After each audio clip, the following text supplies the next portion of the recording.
12번째 시간 사기, 강박에 의한 의사표시 들어가겠습니다.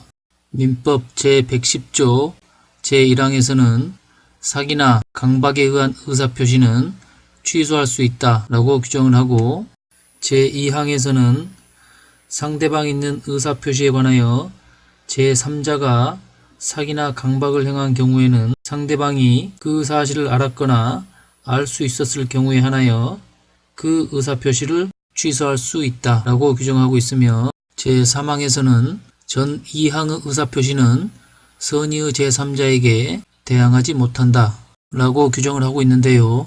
제1항은 상대방이 기망, 강박을 한 경우 언제든지 취소 가능한 것으로 이해하시면 되겠고, 제2항은 제3자가 기망, 강박한 경우 상대방이 알았거나 알 수 있었을 경우에만 취소가 가능하다 라고 이해하시면 되겠습니다. 먼저 의의를 보면 사기 혹은 강박에 의하여 행하여진 의사표시는 의사와 표시의 불일치가 존재하는 경우는 아니지만 의사 형성 과정에 하자, 즉 타인의 부당한 간섭이 존재하는 경우를 말하는 것입니다. 그러면 사기, 강박에 의한 의사표시의 요건 살펴보겠습니다. 먼저 사기에 의한 의사표시.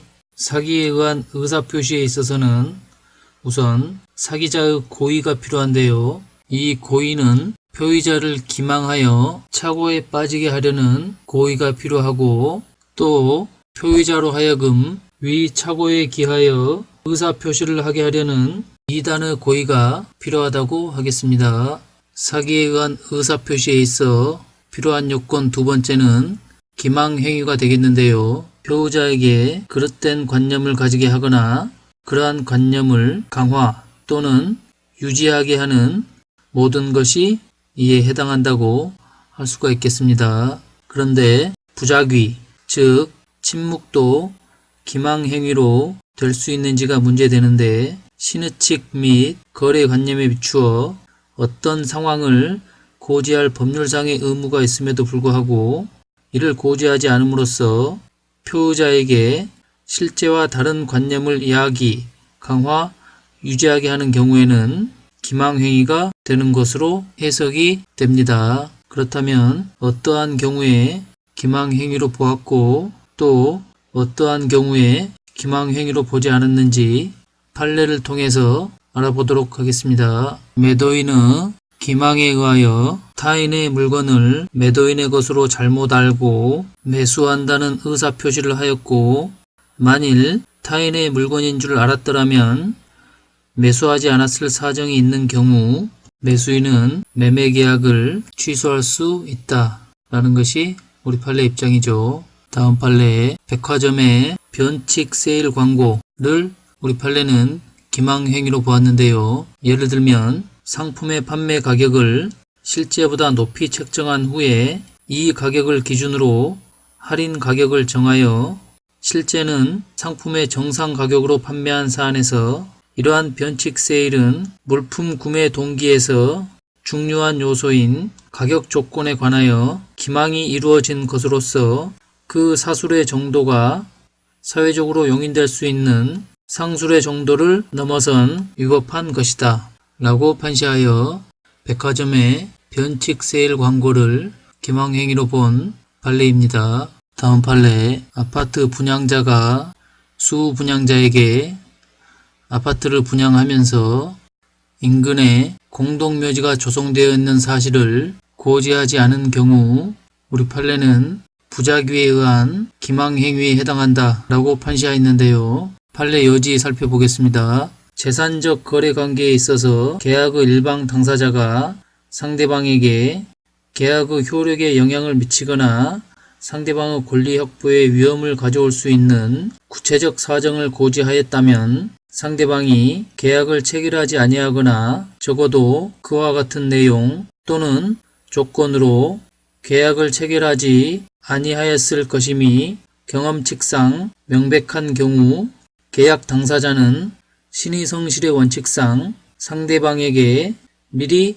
그와 같은 사정을 고지할 의무가 있다 라고 하여 아파트 분양자가 아파트 단지 인근에 공동묘지가 조성되어 있는 사실을 수분양자에게 고지할 신의칙상 의무가 있다고 하면서 그 고지를 하지 않은 경우 부작위에 의한 기망행위에 해당한다 라고 한 것이 우리 판례 입장이죠. 다음 판례, 건물의 임대인과 그 임차인이 있는 경우 이 건물의 임차인이 건물의 임차권을 타인에게 양도하였는데 이때 임차인은 임대인과의 관계에서는 임차인이 되겠지만 이 양수인과의 관계에서는 양도인이 되겠죠. 이 건물 임차인의 이와 같은 건물 임차권의 양도 행위가 기망행위에 해당하는지 여부가 문제된 사안인데요. 우리 판례는 위와 같은 건물 임차인이 건물 임차권을 양수인에게 양도한 행위가 기망행위에 해당한다고 판시하였는데요. 그 이유를 살펴보겠습니다. 위 건물 임차인은 사실은 건물 임차권 양도 계약의 체결 시에 임대차 기간의 연장이나 임차권 양도에 대한 임대인의 동의 여부가 불확실한 상태에서 임대인으로부터 몇 차례에 걸쳐 명도 요구를 받았으나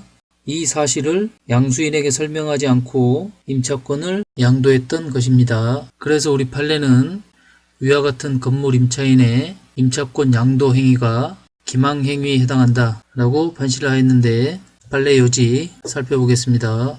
임차권의 양도에 있어 그 임차권의 존속기간, 임대기간 종료 후 재계약 여부, 임대인의 동의 여부는 그 계약의 중요한 요소를 이루는 것이므로 양도인으로서는 이에 관계되는 모든 사정을 양수인에게 알려주어야 할 신의칙상 의무가 있는데 임차권 양도 계약이 체결될 당시에 임차 건물에 대한 임대차 기간의 연장이나 임차권 양도에 대한 임대인의 동의 여부가 확실하지 않은 상태에서 몇 차례에 걸쳐 명도 요구를 받고 있었던 임차권 양도인이 그 여부를 확인하여 양수인에게 설명하지 아니한 채 임차권을 양도한 행위는 기망행위에 해당한다 라는 것이 우리 판례 입장입니다. 아직까지 판례가 기망행위에 해당하는 판례였다면 이번에는 기망행위에 해당하지 않는다고 판시한 판례를 살펴보겠습니다. 교환 계약에 있어 당사자가 목적물의 시가를 묵비한 경우 우리 판례는 특별한 사정이 없는 한 기망행위가 아니다 라고 판시를 하였고요. 다음 판례, 상품 광고에 있어 다소의 과장, 허위가 수반되는 것은 그것이 일반 상거래의 관행과 신의 측에 비추어 시인될 수 있는 한 기망행위에 해당하지 않는다 라고 판시를 하였는데 상품 광고와 관련해서는 비교 판례를 하나 보도록 하겠습니다. 다만 상품의 선전 광고에 있어서 거래의 중요한 사항에 관하여 구체적 사실을 신의 성실의 의무에 비추어 비난받을 정도의 방법으로 허위로 고지한 경우에는 기망행위에 해당한다 라고 하여 다소의 과장, 허위는 기망에 해당하지 않지만 중요한 사항에 관하여 구체적 사실을 허위로 고지한 경우에는 기망에 해당한다 라는 것이 우리 판례 입장입니다. 사기에 의한 의사표시의 요건, 두 번째 기망행위까지 알아보았고 다음 세 번째 요건은 사기의 위법성인데요. 이것은 기망행위가 위법한 것이어야 한다라는 것인데 기망행위가 거래상 요구되는 신의 측에 반하는 것일 때 위법한 것이 되는 것입니다. 다음 네 번째 요건, 인과관계, 배우자가 착오에 빠지고 그 착오에 기하여 의사표시를 하는 것처럼 이들 간 인과관계가 필요하다는 것이 사기에 의한 의사표시의 네 번째 요건이 되겠습니다. 다음은 강박에 의한 의사표시의 요건 보겠습니다. 배우자가 타인의 강박행위에 의하여 공포심을 가지게 되고 그 해악을 피하기 위해 마음에 없이 한 의사표시가 강박에 의한 의사표시가 되겠는데요. 그 요건 첫 번째는 강박자의 고의가 되겠는데요. 이때의 고의는 배우자에게 공포심을 일으키려는 고의와 그 공포심에 기해 의사표시를 하게 하려는 이단의 고의가 필요한 것입니다. 요건 두 번째는 강박행위가 되겠는데요. 공포심을 일으키게 하는 것이면 아무런 제한이 없으나 구체적인 해악을 고지하지 않은 경우에는 강박행위가 되지 않겠죠. 우리 판례도 어떤 해악의 고지가 아니라 각서에 서명 날인할 것을 강력히 요구한 행위는 강박행위가 아니다 라고 판시한 사례가 있습니다. 판례에 추가해서 보면 강박의 정도가 극심하여 표의자의 의사결정의 자유가 박탈될 정도인 경우에는 그 법률행위는 무효가 된다는 것이 우리 판례 입장인데요. 잠시 후 뒤에서 사기, 강박에 의한 의사표시의 효과를 배우겠지만 이러한 사기, 강박에 의한 의사표시의 효과는 이를 취소할 수 있다라는 것인데요. 본 판례에서는 강박으로 인해 표의자가 스스로 의사결정을 할 수 있는 여지를 완전히 박탈당한 상태에서 의사표시가 이루어져 단지 법률행위의 외형만이 만들어진 것에 불과한 정도에 이른 경우 그 법률행위는 무효가 된다라는 것이 우리 판례 입장이죠. 강박에 의한 의사표시의 세 번째 요건은 강박행위가 위법한 것이어야 하는데 예를 들어 부정한 이익의 취득을 목적으로 불법 행위를 한 자를 고발하겠다고 하는 것도 위법한 강박이 되겠습니다. 다음 네 번째 요건은 표의자가 강박의 결과 공포심을 가지게 되고 그 공포심으로 말미암아 의사표시를 하였어야 하는 인과관계가 필요하다고 하겠습니다. 다음은 사기, 강박에 의한 의사표시의 효과 살펴보겠습니다. 표의자의 상대방으로부터 사기나 강박을 당해 의사표시를 한 경우에는 표의자는 그 의사표시를 취소할 수 있다라는 것이 상대방의 사기, 강박에 대한 효과가 되겠고, 다음은 제3자의 사기, 강박에 대한 효과를 보겠는데 이것은 상대방 없는 의사표시와 상대방이 있는 의사표시로 나누어서 보도록 하겠습니다. 먼저 상대방 없는 의사표시, 우리 판례는 제3자의 사기, 강박으로 인해 상대방 없는 의사표시를 한 때에는 언제든지 그 의사표시를 취소할 수 있다 라고 보았는데 이것이 상대방이 없는 의사표시의 효과가 되겠고, 다음 상대방 있는 의사표시의 효과 보면 우리 판례는 제3자의 사기, 강박으로 인해 상대방이 있는 의사표시를 한 경우에는 상대방이 그 사실을 알았거나 알 수 있었을 경우에 한해 표의자가 그 의사표시를 취소할 수 있다라고 하였습니다. 여기에서 제3자에 대한 우리 판례 입장을 살펴보면 대리인과 같이 상대방과 동일시할 수 있는 자는 제3자에 해당하지 않지만 단순히 상대방의 피용자에 지나지 않는 자는 제3자에 해당한다고 하는 것이 우리 판례 입장입니다. 관련 판례를 하나 더 보면 은행 출장소장이 은행 출장소장의 사기로 인해 대출 계약이 체결되었다면 이때 은행 출장소장은 제3자가 아니다는 것이 우리 판례 입장인데요. 판례 여지 살펴보겠습니다. 은행의 출장소장이 어음 할인을 부탁받자 그 어음이 부도날 경우를 대비하여 담보조로 받아두는 것이라고 속이고 금전 소비대차 및 연대보증 약정을 체결한 후 그 대출금을 자신이 인출하여 사용한 사안에서 위 출장소장의 행위는 은행 또는 은행과 동일시할 수 있는 자의 사기일 뿐 제3자의 사기로 볼 수 없으므로 은행이 그 사기 사실을 알았거나 알 수 있었을 경우에 한하여 위 약정을 취소할 수 있는 것은 아니다 라고 판시하여 은행 출장소장이 제3자에 해당하지 않는다 라는 것이 우리 판례 입장입니다. 다음 사기, 강박에 의한 의사표시 효과 중 제3자에 대한 효력 보겠습니다. 사기, 강박에 의한 의사표시의 취소는 선의의 제3자에게 대항할 수 없는 것인데요. 다음 사기, 강박에 의한 의사표시의 적용 범위 보겠습니다. 화해 계약과 관련된 우리 판례는 상대방이 사기로 인하여 화해의 목적인 분쟁에 관한 사항을 착오하여 화해 계약을 체결한 경우 사기를 이유로 계약을 취소할 수 있다 라고 판시를 했는데요.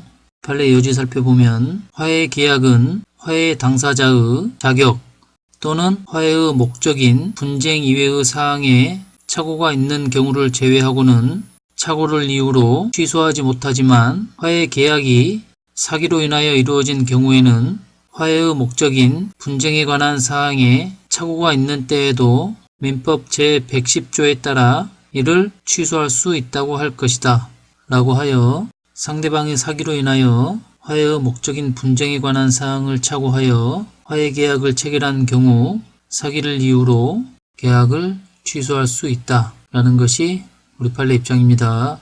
다음 불법 행위 책임과 관련된 판례를 살펴보면 제3자의 사기 행위로 인하여 피해자가 주택건설사와 사이에 주택에 관한 분양계약을 체결한 경우 이때 피해자가 제3자를 상대로 손해배상 청구를 하기 위하여 그 분양계약을 취소해야 되는지가 문제된 사안에서 우리 판례는 제3자를 상대로 손해배상 청구를 하기 위하여 반드시 그 분양계약을 취소할 필요는 없다라고 판시를 하였는데요. 판례 요지를 살펴보면 제110조는 취소권을 주어서 계약의 구속에서 해방시키는 제도이고 제750조는 피해자에게 손해를 배상시키는 제도라는 점에서 양자는 고유한 목적을 갖는 별개의 제도이므로 사기 강박이 불법 행위의 요건을 갖춘 때에는 채권자는 양자를 선택적으로 행사할 수 있다. 따라서 제3자의 사기 행위로 인하여 피해자가 주택건설사와 사이에 주택에 관한 분양계약을 체결하였다고 하더라도 제3자의 사기 행위 자체가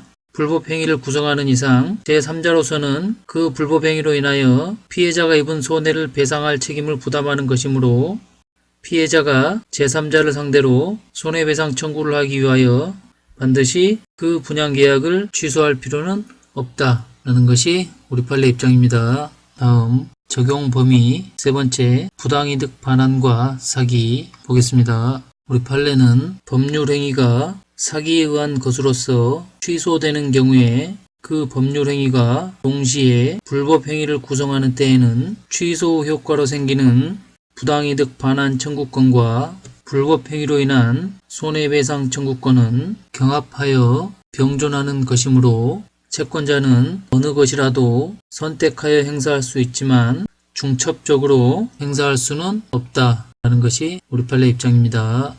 오늘 사기, 강박에 의한 의사표시까지 보았고 다음 시간 의사표시 나머지 부분 보고 대리 들어가도록 하겠습니다.